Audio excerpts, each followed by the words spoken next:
Asante kwa kunipata. Leo tutazungumza ukweli usiopendwa. Watu wenye akili ndio wanaangamiza mali kwa kufuata vitu vitatu: pombe, wanawake na mkopo. Je, unajua mtu kama huyu? Labda ni wewe mwenyewe. Pombe unakunywa kwa kustress, unapiga hesabu zaidi ya mshahara wako. Kikombe kimoja huwa chupa nzima, halafu unaanza kupeana rounds kwa marafiki mpaka asubuhi. Mkono wako umejaa glasi, ila mfukoni hakuna kitu. Kitu cha pili, wanawake wasiofaa. Sio kuwalaumu wanawake, ila kujifunga kwa sugar baby au mpenzi wa kukuibia kwa pesa za maana. Unanunua gari la kumpendeza, unampatia hela kwa shida ya familia yake. Muda si mrefu, wewe ndio utakuwa na shida. Kitu cha tatu, mkopo wa kubeti kwenye biashara za hatari. Unajiona ni smart kwa kutumia mkopo kwa forex bila ujuzi, kuongeza deni la biashara isiyo na uhakika, kununua gari kwa loan kuliko mshahara wako. Mikopo si pesa yako, ni damu ya benki. Sasa, je, watu wazima hawana akili? Ndiyo maana hawafuati vitu hivi vitatu.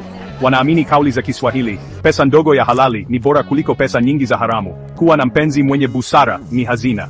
Kumbuka, pombe ni kujidanganya. Badala yake, wekeza kwenye ujuzi. Mpenzi wa kweli hataki mali yako, anataka maisha bora na wewe. Mkopo wa kucheza kamari ni kujiua. Ukikaa chini ya mwembe, matunda yataanguka yenyewe. Usiingie kwenye miti ya wenyeji. Kama umejifunza kitu, gusa like, share kwa mwenye akili kama wewe. Tunakutana tena kesho, bila madeni, bila kupoteza mali.